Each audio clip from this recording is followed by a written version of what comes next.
अहंकार एक ऐसा रोग है जो मनुष्यों से गलत कार्य एवं दूसरों का अपमान करवाता है।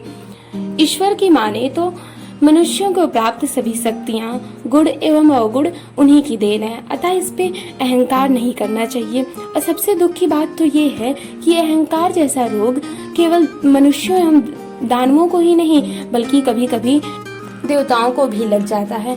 और जब जब भी ऐसा होता है तब समाज हित एवं समाज कल्याण के लिए पवन पुत्र हनुमान को आना ही पड़ता है और अहंकार को नष्ट कर अहंकार ग्रसित व्यक्ति को आईना दिखाना पड़ता है।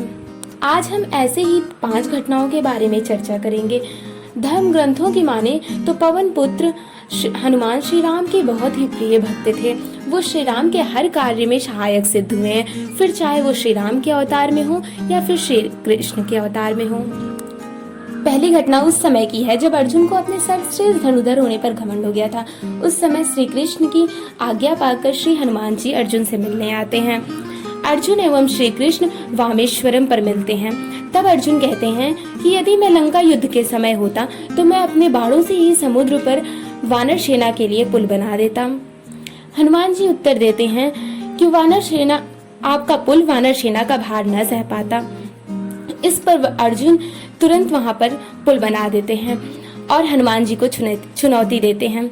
हनुमान जी चुनौती को स्वीकार करके बोलते हैं कि यदि मेरे 3 कदम का भार ये पुल नहीं सह पाया तो आप अग्नि में स्वयं को समर्पित कर देंगे, और अगर सह लिया तो मैं स्वयं को अग्नि में समर्पित कर दूंगा। अर्जुन इस शर्त पर मान जाते हैं।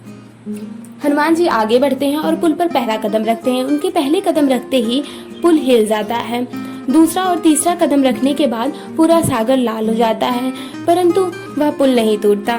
तो हनुमान जी खुद को अग्नि में समर्पित करने के लिए जैसे कदम बढ़ाते हैं, उसी समय श्री कृष्ण जी वहां प्रकट होते हैं और कहते हैं कि हे अर्जुन, ये पुल तो हनुमान के पहले कदम में ही टूट जाता, परंतु मैं इसके नीचे एक कछुए के रूप में इस पुल को संभाल रहा था जिससे ये टूटा नहीं, परंतु हनुमान का भार न सहने के कारण मेरे पीठ से खून निकलने लगा, जिसके कारण यह सागर लाल हो गया है।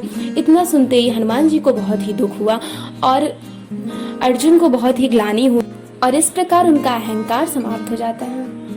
दूसरी घटना उस समय की है जब भीमसेन को अपने सर्वशक्तिशाली होने पर घमंड हो गया था।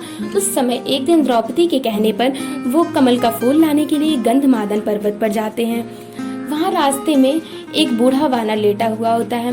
भीमसेन उससे अनुरोध करते हैं कि कृपया करके आप अपनी पूंछ को यहाँ से हटाएं रास्ते से, जिससे मैं यहाँ से जा सकूं। तो उस पर वो बूढ़ा वानर उत्तर देता है कि मैं तो बहुत ही कमजोर एवं रोगी हूँ, कृपया करके आप ही इस पूंछ को हटा दें, आप बहुत ही बलशाली हैं। यह सुनते ही भीमसेन उसके पूंछ को हटाने की बहुत प्रयत्न करता है, परंतु हटा नहीं पाता।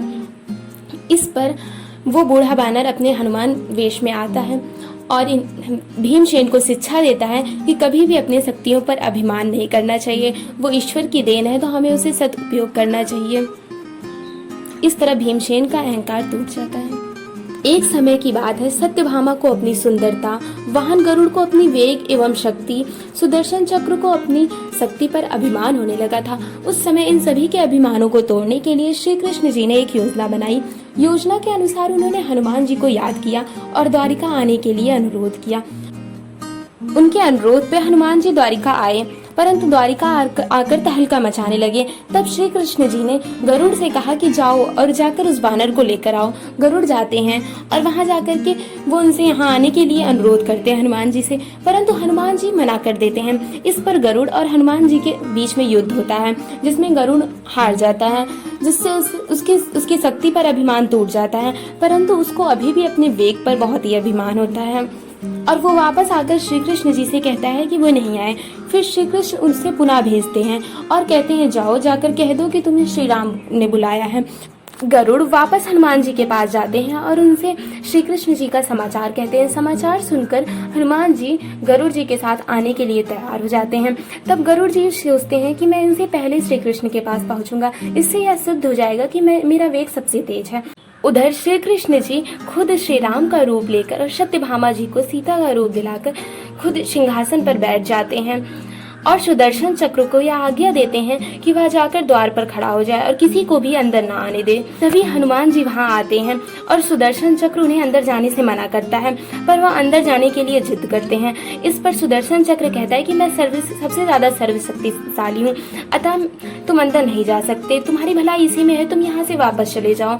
तब हनुमान जी सुदर्शन मुस्कुराते हैं और सुदर्शन चक्र को अपने मुंह में दबा लेते हैं और फिर अंदर चले जाते हैं। अंदर जाकर हनुमान जी श्री राम के चरणों पर अपना शीश नमन करते हैं एवं उनसे कहते हैं कि हे प्रभु, ये सीता जी के स्थान पर कौन बैठा है। इस पे सत्यभामा को बहुत ही दुख होता है और उन्हें इस बात का एहसास होता है कि वह कितना भी सच सवर ले, वो सीता जी का सामना नहीं कर सकती और उनका अभिमान टूट जाता है अपनी सुंदरता पे। तभी वहाँ पे वाहन गरुड़ आता है और वो हनुमान को पहले पहुंचा देखकर हनुमान के पैरों पर लिपट जाता है और कहता है कि हे प्रभु, आपने मुझे सत्मार्ग दिखा दिया, आपने मेरा अभिमान तोड़ दिया, मैं धन्य हो गया।